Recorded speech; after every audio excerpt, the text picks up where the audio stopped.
গর্বিত ভারতীয় আমাদের দেশের আর্মিকে অপমান করেছে, প্রতিবাদ করেছি, তাই জন্য আমাকে সাসপেন্ড। 3 দিনের বিধানসভার বিশেষ অধিবেশন বসেছে। 3 দিনের অধিবেশনেও সাসপেনশন এড়ানো গেল না।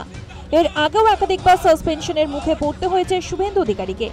মঙ্গলবার অধিবেশনের দ্বিতীয় দিনে গোটা অধিবেশনের জন্য সাসপেন্ড করা হলো বিরোধী দলনেতাকে। বিধানসভা অধিবেশনে সেনাবাহিনী সম্পর্কে মুখ্যমন্ত্রীর মন্তব্য এবং সেনার গাড়ি আটক করা নিয়ে বিক্ষোভ দেখাতে থাকেন বিজেপি বিধায়করা। এই সময় ব্রাত্য বসু কিছু মন্তব্য করেন। ভারতীয় সেনা সম্পর্কে ব্রাত্য বসুর মন্তব্যের বিরোধিতা করেন বিরোধী দলনেতা। ব্রাত্যের বিরুদ্ধে স্লোগান দিতে থাকেন শুভেন্দু অধিকারী। অন্য বিজেপি বিধায়কেরা তাঁর সঙ্গে স্লোগানে যোগ দেন। অধিবেশনে হই হট্টগোল শুরু হয়। স্পিকার বিমান বন্দ্যোপাধ্যায় বারবার সতর্ক করার পরেও পরিস্থিতি না বদলানোয় এই অধিবেশনের জন্য শুভেন্দুকে সাসপেন্ড করেন। বিরোধী দলনেতাকে সাসপেনশনের প্রতিবাদে অধিবেশন কক্ষ ছেড়ে ওয়াকআউট করেন বিজেপি বিধায়করা। শুভেন্দুর নেতৃত্বে বিজেপি বিধায়করা বিধানসভার ভেতর থেকে স্লোগান দিতে দিতে বাইরে আসেন।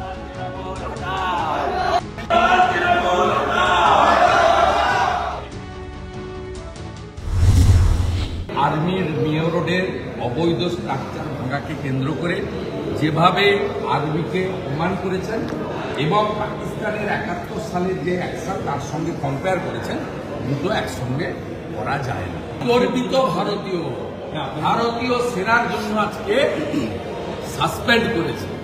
আজকের দিনের জন্য বেতনও নেব না, ভাতাও নেব না। আমি গর্বিত ভারতীয়।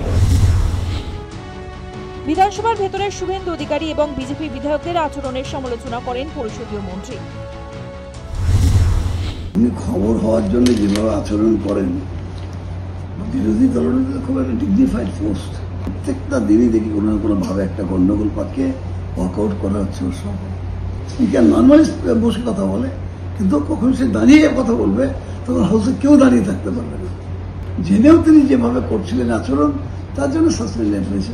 উনি কেন শুরুর থেকে এসে গন্ডগোল শুরু করলেন? শুরুর থেকে তখন আমি বলছি আমাদের ডিস্টার্ব করতে শুরু করলেন, কোনো কারণ আছে? ব্রাত্য বসুর বিরুদ্ধে যে অভিযোগ এনেছিলেন শুভেন্দু অধিকারী তা খণ্ডন করেন শিক্ষামন্ত্রী। বাইরে বেরিয়ে বলেন, পাকিস্তানের সেনা সম্পর্কে তিনি যে মন্তব্য করেছিলেন তা সত্যি, ইতিহাস বদলানো যাবে না। 1971-এ 25শে মার্চে পাকিস্তান সেনাবাহিনী, খান সেনার দল ঢাকা ক্যান্টনমেন্ট থেকে বেরিয়ে নিরীহ সাধারণ নিজের রাষ্ট্রের বাঙালির উপর গুলি চালিয়েছিল কি চালায়নি? 25শে মার্চের ঘটনার যদি পাকিস্তান সেনাবাহিনীকে আমি যদি নিন্দা করে থাকি, আমি বেশ করেছি, আবার করব।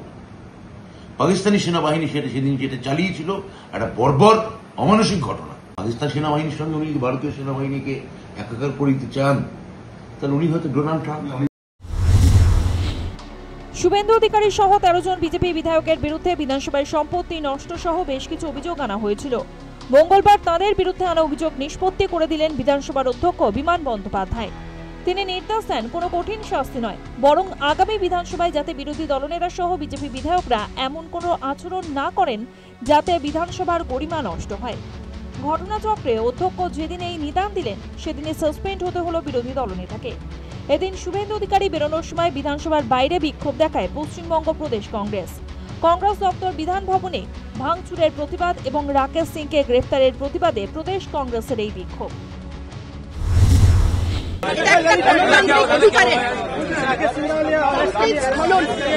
এখানে একটা দলের পতাকা ছিঁড়ে দেওয়া হচ্ছে এবং পুলিশ এই লোকটাকে অ্যারেস্ট করতে পারছে না, এফআইআর এর কোনো মর্যাদা রাখতে পারছে না। আমরা অবাক হয়ে যাচ্ছি যে পুলিশের আজকে এই যে দলদাস সেই চেহারা, উনি রাকেশ সিংকে ধরতে পারবে না, উনি আমায় ধরতে পারবে না। বিধানসভা ঘেরাও করতে এলে কংগ্রেস কর্মী সমর্থকদের প্রিজন ভ্যানে তুলে নেয় পুলিশ। অধিবেশনের দ্বিতীয় দিনে উত্তপ্ত হয়ে রইল বিধানসভার ভিতর ও বাহির। 3 দিনের অধিবেশন শেষ হবে 4 সেপ্টেম্বর। সেদিন মুখ্যমন্ত্রীর বিধানসভায় আসার সম্ভাবনা রয়েছে।